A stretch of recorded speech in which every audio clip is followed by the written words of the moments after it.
enterprise called Perfima. The plan was for P. Ramlee to direct his long-awaited color film. They brought in 5 more members into Perfima. The company brought new hope to P. Ramlee. He had dreamed of setting up P. Ramlee Film Productions, his own film company, to rival the Shaw Studio one day. But Ramlee was in for another disappointment. Bila bangunan itu dah siap, hari pertama, P. Ramlee dengan H.M. Shah diberhentikan, dikeluarkan daripada Perfima.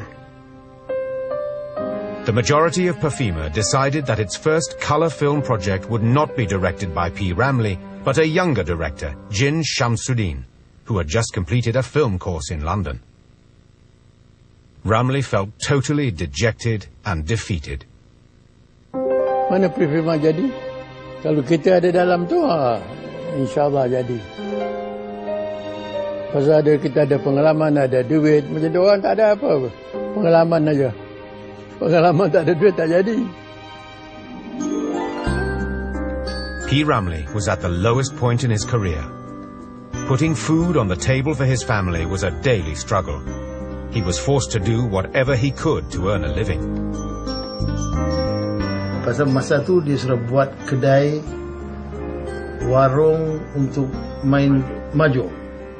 So he is living on the pendapatan the mahjong, table money.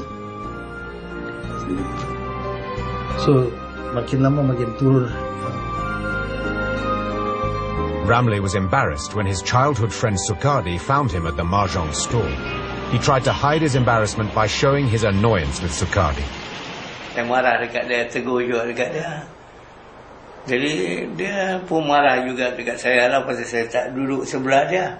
Dia kalau kita jumpa kena duduk dia, dakap dia. Cerita dalam setengah jam, lari tak apa. Ni pasal saya nak pergi meeting dengan uniform pula, mana boleh duduk kedai macam. To help his boss, his long-time personal assistant Ramlee Jr. approached a small recording company. Fu Cekuan tulis cek 1,000 bagi P. Ramlee. Buat 4 lagu. Ramlee wrote the songs and Saloma's sister Mimi Loma recorded them as Saloma was still contracted to EMI. But P. Ramlee was eager to produce his first color film and tried to obtain a bank loan to finance it. But he was rejected at every turn. Habis semua apa dia buat, dia minta bantuan semua tak dapat tau. Padahal working paper dia very good tau. Bank tak percaya. Dia dengar pasal yelah P. Ramlee tu jam dah jatuh, siapa nak percaya lagi, siapa nak bagi duit kan buat. Dia dah no good already. Semua orang boleh tolong dia. Banyak orang boleh tolong dia. Kerajaan boleh tolong dia. Dia biasa mengadap ini orang, semua kira macam tepis. And even the TV and radio stations had nothing to offer him. Waktu itu saya kerja RTM Orchestra itu jam 17 tahun. Saloma dapat program.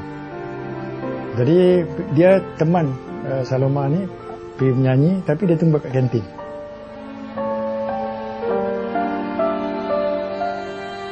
This is how sad P. Ramlee met life waktu itu. Tapi he's a singer. Entertainers, dia boleh dapat satu program P. Ramlee show ke apa, nobody cares. P. Ramlee may have had few friends left who cared, but in the bleakness of it all, he found a beacon of hope.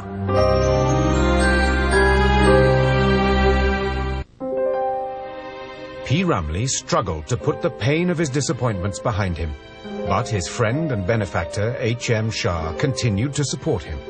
They set up another company called Rumpun Melayu. Ramlee, assisted by Ramlee Jr., concentrated on the company's cinema renovation project and acquiring films for screening by Rumpun Melayu. They operated from an office at Shah Motel owned by H.M. Shah. But it was a visibly depressed P. Ramlee who made what was to be his last trip to Singapore for the Asia Pacific Film Festival in 1973. As usual, he put on a happy face, visiting old friends and sharing precious moments with them. His film, Laxmana Do Re Mi, was nominated for the festival. But the reception he got was a far cry from his golden years when he was the toast of the festival. Bila P. Ramlee masuk, tak ada satu orang pun bangun mempelawa atau membawa P. Ramlee duduk dekat delegate Malaysia. Kemudian dia nampak saya. Dia terus duduk belakang saya kat Singapore delegate. While P. Ramlee was ignored by local film participants, those from overseas were queuing up to meet him. Yang daripada pelakon-pelakon luar negeri ni, tak ada jumpa pelakon-pelakon kita lah. Siapa saya tak jumpa. Tapi semua orang cari P. Ramlee.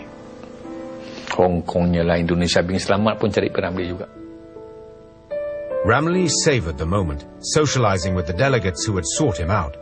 For a while, he looked like the old Ramlee, who was friendly with everyone and loved to chat. When he called on old friends from the Shaw studio days, they noticed he was depressed, wondering if people had forgotten or just disliked him.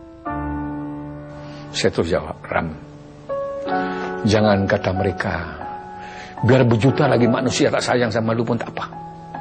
Asal Allah sayang sama lu cukup dalam. Datuk jawab, abang, you will be remembered forever, forever, forever. Diam, dia kata. Orang dah tak peduli saya. Saya punya karya pun orang dah tak suka. Saya dah tua lah, dia cakap. Saya ndak filem Melayu ni akan apa, cantik lagi, maju lagi macam luar negeri. Tapi saya tak sapat, cita-cita saya tak sampai. Saya kecewa, dia cakap. For actor Aziz Sattar, to whom P. Ramlee was a mentor and successful movie icon, Ramlee's aura of dejection felt strange. But he was shocked to see Ramlee's true financial situation in Kuala Lumpur. Hidup dia melarat, kesian. Last saya pergi rumah dia, saya tengok dia makan nasi dengan telur je. Nama dia besar.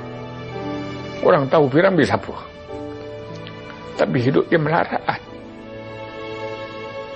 But Ramlee was not one to wallow in self-pity, especially in the company of friends. He didn't bear grudges. P. Ramlee ni saya tahu, dia nombor satu, dia tak pernah condemn ini pelakon-pelakon lain. Dia tak pernah cerita pelakon-pelakon lain, iri hati semua tak ada. Dia suka happy ya. And then he like to cerita yang lucu-lucu tau.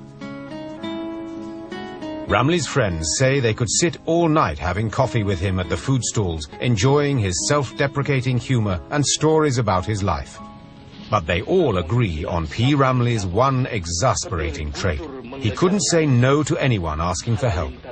It became his own undoing. Kalau dia ada duit, katakan duit tu ada 200 kat dalam kocik. Satu hari orang datang. Orang kata, bang, saya susah ni nak balik kampung. Mak saya sakit, tak ada duit. Iyakah? Semua dia kasih. 200 tu dia kasih. Saloma tercegak. Saloma cakap, saya ada hari tu. Saloma cakap, Daddy, kenapa Daddy kasih semua? Kan ini hari Minggu. Mana ada bank? Dulu mana ada ATM kan? Tak apa. Itu rezeki dia. Saya tak apa.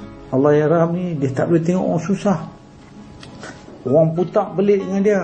Terma, siapa tak boleh pukul dia. He was also generous in his professional life.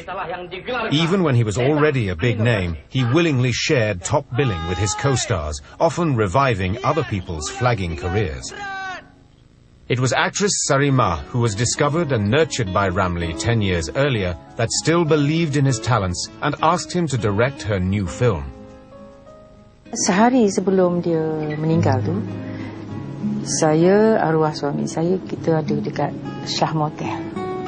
Dan memang nak tahu ada, saya dah lupa apa tajuknya cerita tu, dan memang dia setuju.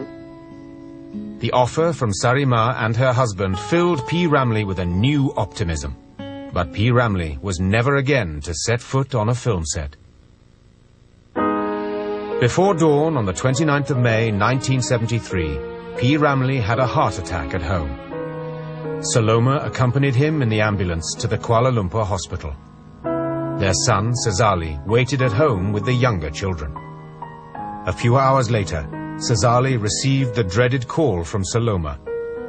He refused to believe her at first. Betul, Mama dah suruh doktor dah 3 kali pam dah dia punya dada dah. Doktor cakap meninggal. Habis kita pun dapat tahu orang gaji dengan adik-adik menangis lah. Sazali, who was 15 then, recalls his father's last words to him just before the heart attack. Jaga Mama baik-baik. Dia kata, jaga adik-adik elok. Jangan tinggal Mama, apa sekalipun terjadi. Kalau kecuali Mama dah tak ada lagi, kau nak pergi, pergilah. Tapi pergi dengan cara baik.